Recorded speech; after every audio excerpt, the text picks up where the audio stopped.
और एक बड़ी खबर आ रही है सीमा हैदर से। एटीएस की पूछताछ पूरी हो गई है। सेंट्रल एजेंसी ने सीमा हैदर से की है पूछताछ में सीमा हैदर से नहीं मिले जासूसी के कोई सबूत। एटीएस अपनी रिपोर्ट यूपी के गृह विभाग को भेजेगी और कल शासन को भेजी जाएगी रिपोर्ट। तो ये बड़ी खबर हम आपको बता रहे हैं, अहम खबर है। सीमा हैदर से एटीएस की पूछताछ पूरी हो गई है। सेंट्रल एजेंसी ने सीमा हैदर से की है पूछताछ में सीमा हैदर से नहीं मिले हैं जासूसी के कोई सबूत। एटीएस अपनी रिपोर्ट यूपी के गृह विभाग को भेजेगी, कल शासन को भेजी जाएगी रिपोर्ट। तो सेंट्रल एजेंसी ने सीमा हैदर से पूछताछ पूरी कर ली है। पूछताछ में सीमा हैदर से नहीं मिले जासूसी के कोई सबूत। ये बड़ी खबर हम आपको बता रहे हैं, अहम खबर है। एटीएस की पूछताछ पूरी हो गई है। सेंट्रल एजेंसी ने सीमा हैदर से की है पूछताछ में सीमा हैदर से नहीं मिले जासूसी के कोई सबूत। एटीएस अपनी रिपोर्ट यूपी के गृह विभाग को भेजेगी, कल शासन को भेज जाएगी रिपोर्ट। ये बड़ी खबर हम आपको बता रहे हैं। लगातार पूछताछ पूरी हो गई है और जो बातें निकलकर सामने आ रही हैं वो हम आपको बता रहे हैं। एटीएस अपनी रिपोर्ट यूपी के गृह विभाग को भेजेगी, तो कल शासन को भेजी जाएगी ये पूरी रिपोर्ट। जो पूछताछ में डिटेल है, सवाल जवाब किए गए, वो पूरी रिपोर्ट बनाकर शासन को भेजा जाएगा। तो सीमा हैदर से एटीएस की पूछताछ पूरी हो गई है। सेंट्रल एजेंसी ने सीमा हैदर से पूछताछ की है, तो ये जो कि पूरी हो गई है।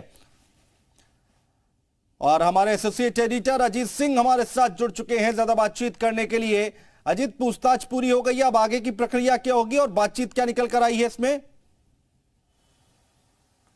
देखिए, बिल्कुल अनुज, जो यूपी एटीएस पूछताछ कर रही थी, जो एटीएस के एसपी हैं अभिषेक, उन्होंने पूरी पूछताछ अपनी पूरी 12 सदस्यीय टीम के साथ की है। अभी तक जो खबर निकल कर आई है कि सीमा हैदर के खिलाफ कोई जासूसी के पर्याप्त सबूत नहीं मिले या कितना कहिए सबूत नहीं मिले। अब ये जो गृह विभाग है उत्तर प्रदेश का, अब एटीएस बाकायदा पूरा प्रॉपर नोट बना के यूपी गृह विभाग को सौंपेगी और ये रिपोर्ट कल सौंपी जाएगी। इसके साथ ही जो दस्तावेज सीमा ने दिखाए थे उसको विदेश मंत्रालय को भेज दिए गए हैं दस्तावेज जांच करने के लिए। जो पाकिस्तान में इंडियन एम्बेसी है, भारतीय दूतावास है, वो कागज उनको ट्रांसफर कर दिए गए हैं कि इसकी प्रॉपर जांच कर लिया जाए। जो इसके भाई और इसके चाचा की पाकिस्तान आर्मी में होने की बात है, क्योंकि वो उस आर्मी में है, लिहाजा पूरी जांच एटीएस ने लगभग अपनी पूरी कर ली। और देखिए, यूपी एटीएस का जो दस्ता था, एक तरीके से कहा जाए कि अभिषेक सिंह की जो पूरी टीम थी वो लखनऊ की एटीएस की टीम थी जिन्होंने पूरी जांच करी है। इसकी ब्रीफिंग भी यूपी सरकार को दे दी गई है, प्रमुख गृह को दे दी गई है और अब ये प्रॉपर रिपोर्ट बनाकर कल उत्तर प्रदेश के गृह विभाग को दे दी जाएगी। तो एक तरह से ये कहा जाए अनुज की, जो बार बार सवाल खड़े हो रहे थे कि सीमा हैदर पाकिस्तानी जासूस है,